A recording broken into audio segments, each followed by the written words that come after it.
अच्छा, एक बड़ी सी कंस्ट्रक्शन साइट की कल्पना कीजिए। मतलब चारों तरफ भारी मशीनें, क्रेनें, उलझे हुए तार और सैकड़ों लोग जो ऊंचाइयों पर काम कर रहे हैं। हम्म। अब सोचिए, वहां अचानक एक चिंगारी उठती है, एक शॉर्ट सर्किट होता है और एक इलेक्ट्रिकल पैनल से धुआं निकलने लगता है। ठीक है। आगे क्या होगा? क्या वहां भगदड़ मचेगी, अफरा तफरी होगी, या फिर सब कुछ एक ऑर्केस्ट्रा की तरह बिल्कुल नियंत्रण में आ जाएगा? अच्छा सवाल है। आज हमारे पास एक बहुत ही दिलचस्प दस्तावेज है। इसका नाम है इलेक्ट्रोमैकेनिकल इमरजेंसी ड्रिल के लिए ब्लूप्रिंट। तो आज हम इसी की परतों को खोलेंगे और समझेंगे कि कैसे इस तरह की खतरनाक जगहों पर आपात स्थिति से निपटने की तैयारी की जाती है। हाँ। ये सिर्फ आग बुझाने का अभ्यास नहीं है, ये असल में अराजकता को काबू में करने का एक विज्ञान है। आपने ऑर्केस्ट्रा शब्द का इस्तेमाल किया और वो बिल्कुल सही है। अच्छा। हाँ, ये दस्तावेज हमें बताता है कि सुरक्षा सिर्फ नियमों की एक किताब नहीं है। नहीं। ये संकट के लिए मसल मेमोरी बनाने जैसा है। Muscle memory. मतलब जब संकट आता है तो दिमाग को सोचने का मौका ही नहीं मिलता, घबराहट हावी हो जाती है। लेकिन अगर आपके शरीर को, आपकी मांसपेशियों को पहले से पता है कि क्या करना है, तो वो अपने आप सही दिशा में भागती हैं। ये दिमाग पर शरीर की जीत है एक तरह से। तो ये सिर्फ नियमों का पालन करना नहीं है, ये इंसान के व्यवहार को प्रशिक्षित करना है। ठीक है, तो चलिए इसे और खोलकर समझते हैं। सबसे पहला सवाल तो यही है कि आखिर इन सब तैयारियों की जरूरत क्या है? ये तो साफ है कि ईएनएम प्रोजेक्ट्स खतरनाक होते हैं, बिजली के झटके, ऊंचाई से गिरने का डर, भारी मशीनें। बिल्कुल। लेकिन ये दस्तावेज एक और खतरे की बात करता है, कैस्केडिंग फेलियर। ये क्या चीज है? कैस्केडिंग फेलियर का मतलब है एक छोटी सी गलती से गलतियों की पूरी झड़ी लग जाना। अच्छा। इसे डोमिनो इफेक्ट की तरह समझिए। एक छोटी सी टाइल गिरती है और अपने साथ सैकड़ों बड़ी टाइलों को गिरा देती है। मान लीजिए एक छोटे से पैनल में आग लगी। अगर उस पर तुरंत काबू नहीं पाया गया तो हो सकता है कि मेन पावर सप्लाई बंद हो जाए। ओ, ठीक है। पावर सप्लाई बंद होने से वेंटिलेशन सिस्टम रुक सकता है, जिससे धुआं पूरी बिल्डिंग में भर जाएगा। धुएं की वजह से लोग बाहर नहीं निकल पाएंगे और देखते ही देखते एक छोटी सी चिंगारी एक बड़ी आपदा बन जाएगी। समझ गया। ये ड्रिल इसी पहली डोमिनो टाइल को गिरने से रोकने या गिरते ही पकड़ लेने का अभ्यास है। मतलब ये सिर्फ एक घटना को नहीं, बल्कि घटनाओं की पूरी चेन को रोकने की तैयारी है। और यहाँ मनोवैज्ञानिक पहलू भी है, जैसा कि आपने शुरू में कहा। हाँ। दस्तावेज कहता है कि ड्रिल से घबराहट कम होती है। ये थोड़ा अजीब लगता है, क्योंकि ड्रिल के दौरान भी तो एक तरह की नकली घबराहट पैदा की जाती है। हाँ, लेकिन वो एक नियंत्रित घबराहट होती है। देखिए, जब असली खतरा आता है तो हमारा दिमाग का वो हिस्सा सक्रिय हो जाता है जो लड़ो या भागो की प्रक्रिया देता है। राइट। उस वक्त सोचने समझने की शक्ति कम हो जाती है। ड्रिल क्या करती है? वो बार बार एक ही प्रक्रिया को दोहराकर उस काम को हमारी आदत में डाल देती है। जब अलार्म बजता है तो प्रशिक्षित व्यक्ति ये नहीं सोचता कि हे भगवान, आग लग गई, मैं क्या करूं? नहीं। उसके दिमाग में आता है, अलार्म बजा है, मुझे गेट नंबर 4 से निकलकर असेंबली पॉइंट बी पर पहुंचना है। अच्छा। ये प्रतिक्रिया को भावनात्मक से प्रक्रियात्मक बना देता है। आप सोचते नहीं, आप बस करते हैं, क्योंकि आपने इसे दर्जनों बार किया है। ये तो योजनाओं के लिए एक रियलिटी चेक भी है। बिल्कुल। मतलब कागज पर तो सब कुछ बहुत अच्छा लगता है। बिल्कुल। हमने एक बड़ी आसा प्लान बना लिया कि सब लोग इस दरवाजे से बाहर निकलेंगे। लेकिन क्या हो अगर उस दरवाजे पर किसी ने भारी सामान रख दिया हो? सही बात है। या फिर आग बुझाने वाला सिलेंडर वो काम ही ना कर रहा हो? बिल्कुल। और मैं तो कहूंगी कि ये रियलिटी चेक से भी बढ़कर है। ये सिर्फ योजना का टेस्ट नहीं, बल्कि लोगों के आत्मविश्वास का भी टेस्ट है। अच्छा, कैसे? क्या आपका फायर वार्डन, जिसे आपने लीडर बनाया है, सच में उस दबाव में नेतृत्व कर सकता है, या वो खुद ही सबसे पहले घबरा कर भागेगा? सही बात है। कागज पर बनी योजना एक सिद्धांत है। ड्रिल वो प्रयोग है जो उस सिद्धांत को आग में तपाकर परखता है। वाह। इसीलिए दस्तावेज में साफ लिखा है कि ड्रिल के फायदे कई हैं। योजना की पुष्टि करना, प्रतिक्रिया समय को कम करना और ये सुनिश्चित करना कि सुरक्षा उपकरण सिर्फ दीवार पर टंगे शो पीस नहीं है, बल्कि असल में काम करते हैं। हाँ, बिल्कुल। तो ये तो हुई पर्दे के पीछे की तैयारी और इसका मकसद। लेकिन जिस दिन ड्रिल होती है, उस दिन कैसा माहौल होता है? जब सायरन बजता है तो क्या होता है? ये दस्तावेज इसे 4 चरणों में बांटता है। पहला है योजना और तैयारी, और यहीं पर सारा खेल है। एक अच्छी ड्रिल अचानक नहीं होती। इसके पीछे हफ्तों की प्लानिंग होती है। दस्तावेज कहता है कि आपको एक विशिष्ट परिदृश्य चुनना होता है। मतलब सिर्फ आग की ड्रिल नहीं? नहीं। सोचिए, सब स्टेशन के पैनल बी में शॉर्ट सर्किट हुआ है, धुआं निकल रहा है, अलार्म बजता है।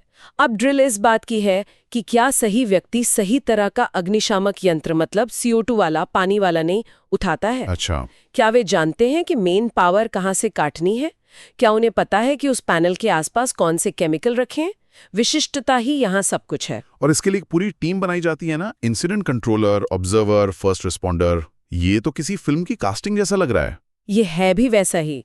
इंसिडेंट कंट्रोलर डायरेक्टर की तरह है, जो पूरी ड्रिल पर नजर रखता है। फर्स्ट रिस्पॉन्डर वो एक्टर हैं जो सबसे पहले सीन में आते हैं। और ऑब्जर्वर? और सबसे महत्वपूर्ण है ऑब्जर्वर। ये वो लोग हैं जो ड्रिल में हिस्सा नहीं लेते। अच्छा। वे अदृश्य होकर सब कुछ देख रहे होते हैं, नोट्स बना रहे होते हैं। वे देखते हैं कि लोग कैसे प्रतिक्रिया दे रहे हैं, कहाँ भ्रम की स्थिति है, कौन नियमों का पालन कर रहा है और कौन नहीं। तो सारी सीख उन्हीं से मिलती है। हाँ, उनकी आंखों से ही बाद में पूरी ड्रिल का विश्लेषण होता है। यह एक बहुत ही दिलचस्प बात है। दस्तावेज में घोषित मतलब अनाउंस्ड और अघोषित अनअनाउंस्ड ड्रिल के बीच चयन करने की बात कही गई है। मतलब एक ड्रिल जिसके बारे में सबको पहले से पता होता है, और दूसरी जो अचानक किसी भी दिन किसी भी समय हो सकती है। ये तो बहुत चालाकी भरा फैसला है ना? हाँ, क्योंकि ये दो अलग अलग क्षमताओं का परीक्षण करता है। कैसे? घोषित ड्रिल ये जांचती है कि क्या लोगों को अपना प्रशिक्षण याद है, क्या उन्हें पता है कि उन्हें कहाँ जाना है, किससे संपर्क करना है। ये एक तरह का ओपन बुक टेस्ट है। ठीक है। लेकिन अघोषित ड्रिल वो जांचती है कि क्या वो प्रशिक्षण उनकी आदत, उनकी मसल मेमोरी का हिस्सा बन गया है। क्या वे बिना सोचे समझे तुरंत और सही तरीके से प्रतिक्रिया दे सकते हैं, जैसा कि एक वास्तविक आपात स्थिति में आवश्यक होगा। तो असलियत का पता तो अघोषित ड्रिल से ही चलता है। बिल्कुल। ज्यादातर कंपनियां पहले कुछ घोषित ड्रिल करती हैं, और जब लोग तैयार हो जाते हैं तब एक अघोषित ड्रिल करके असलियत का पता लगाती हैं। ठीक है, तो योजना तैयार है, टीम बन गई है, और ये भी तय हो गया है कि ड्रिल घोषित होगी या अघोषित। अब आता है दूसरा चरण, निष्पादन। मतलब जब एक्शन शुरू होता है, अलार्म बजता है और लोग प्रतिक्रिया करते हैं। और यहीं पर संचार प्रणाली का असल परीक्षण होता है। संचार का? हाँ। दस्तावेज के अनुसार किसी एक व्यक्ति को स्थापित प्रोटोकॉल का उपयोग करके आपातकाल की सूचना देनी होती है। क्या वो सही व्यक्ति को सही जानकारी सही समय पर दे पाया? क्योंकि संकट में स्पष्ट और तुरंत संचार ही एक नियंत्रित स्थिति और पूरी तरह से फैली अराजकता के बीच का अंतर हो सकता है। क्या कंट्रोल रूम को पता चला कि आग कहाँ लगी है? क्या एम्बुलेंस को सही गेट नंबर बताया गया? ये सब बातें इसी चरण में परखी जाती हैं। फिर आता है तीसरा चरण, निकासी और असेंबली, यानी लोगों का बाहर निकलना और एक सुरक्षित जगह पे इकट्ठा होना। हाँ। दस्तावेज में लिखा है, शांति से बाहर निकलें, लिफ्ट का इस्तेमाल ना करें और फायर वार्डन के निर्देशों का पालन करें। ये तो सब सामान्य बातें हैं, लेकिन इसमें एक बात ने मुझे चौंका दिया। क्या? लिखा है कि ऑब्जर्वर जानबूझकर एक निकास पर अवरुद्ध मतलब ब्लॉक्ड का चिन्ह लगाकर उसे बंद कर सकते हैं। वाह, ये तो मैंने सोचा ही नहीं था। हाँ। मतलब ये जानबूझकर गड़बड़ करते हैं ये देखने के लिए कि लोग कैसे प्रतिक्रिया देते हैं। ये ड्रिल में एक गतिशील तत्व जोड़ता है। सही बात है, क्योंकि आपात स्थिति कभी भी सीधी साधी नहीं होती, हमेशा कुछ अप्रत्याशित होता है। बिल्कुल। ये अनुकरण करके ड्रिल यह सुनिश्चित करती है कि योजनाएं सिर्फ एक सीधी लकीर ना हो, बल्कि लचीली और अनुकूलनीय हो।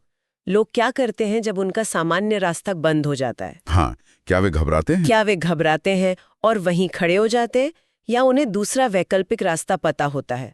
यह एक वास्तविक समय की समस्या समाधान परीक्षा है। ये तो किसी वीडियो गेम के स्ट्रेस टेस्ट जैसा लगता है। एक तरह से हाँ। और फिर सब लोग एक सुरक्षित असेंबली पॉइंट पर इकट्ठा होते हैं जहां उनकी गिनती होती है।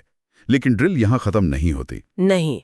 अब आता है चौथा और आखिरी चरण, ड्रिल के बाद का विश्लेषण। दस्तावेज कहता है कि ये देखा जाए तो सबसे महत्वपूर्ण कदम है। क्यों? ड्रिल हो गई, सब सुरक्षित है, अब क्या? क्योंकि यहीं पर असली सीख मिलती है। ड्रिल करना सिर्फ एक गतिविधि है, लेकिन विश्लेषण वो प्रक्रिया है जो उस गतिविधि को ज्ञान में बदल देती है। ऑब्जर्वर अपने नोट्स लेकर बैठते हैं, क्या सही हुआ, क्या गलत। जैसे क्या निकासी का समय बहुत ज्यादा था, क्या कोई व्यक्ति अपने डेस्क के नीचे छिप गया था? अच्छा। क्या किसी ने गलत अग्निशामक यंत्र का उपयोग करने का नाटक किया? हर छोटी बड़ी बात को दर्ज किया जाता है। और फिर इन सभी बातों से एक रिपोर्ट तैयार की जाती है।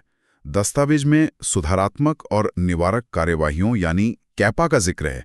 ये सुनने में बहुत भारी भरकम शब्द लगता है। इसे सरल भाषा में समझते हैं। हाँ, बताइए। रिपोर्ट में 2 मुख्य सवाल पूछे जाते हैं। पहला, क्या गलत हुआ? यह है सुधारात्मक कार्रवाई, जैसे निकासी में 15 मिनट लगे जबकि लक्ष्य 5 मिनट का था, तो इसे ठीक करने के लिए हम क्या करेंगे? शायद और ज्यादा ट्रेनिंग देंगे। ठीक है। दूसरा और ज्यादा जरूरी सवाल, इसे दोबारा होने से कैसे रोकें? यह है निवारक कार्रवाई। मतलब जड़ तक पहुंचना। बिल्कुल, मतलब हम सिर्फ आग बुझा नहीं रहे, हम ये भी सुनिश्चित कर रहे हैं कि आग लगने की वजह ही खत्म हो जाए। शायद वायरिंग में कोई समस्या थी जिसे ठीक करने की जरूरत है, या फिर उस जगह पर ज्वलनशील पदार्थ नहीं रखने चाहिए थे। कैपा का मतलब है समस्या की जड़ तक पहुंचना। इससे तो एक दिलचस्प सवाल उठता है, क्या एक ऐसी ड्रिल जिसमें कोई गलती ना हो वो एक अच्छी ड्रिल मानी जाएगी? शायद नहीं। सच में? एक ड्रिल जो बिल्कुल परफेक्ट हो वो आपको खुश तो कर सकती है, लेकिन सिखाती कुछ नहीं। एक ड्रिल जो खामियों को उजागर करती है वो कहीं ज्यादा मूल्यवान है, क्योंकि वो सुधार का रास्ता दिखाती है। हाँ बिल्कुल। मुझे एक ड्रिल याद है जहां सब कुछ परफेक्ट था, समय पर निकासी, सही हेड काउंट, सब कुछ, सिवाय एक चीज के, असेंबली पॉइंट पर गिनती में एक व्यक्ति कम था। ओह। सब घबरा गए। उसे खोजने के लिए टीमें वापस अंदर भेजी गई। बाद में पता चला कि वो व्यक्ति साइट के सबसे दूर वाले बाथरूम में था और उसने ईयरफोन लगाए हुए थे। उसे अलार्म सुनाई ही नहीं दिया। अरे बाप रे। उस एक छोटी सी गलती से उन्हें अपनी पूरी अलार्म और संचार योजना बदलनी पड़ी। उन्हें हर जगह स्ट्रोब लाइट लगानी पड़ी ताकि जो सुन न सके वो देख तो ले।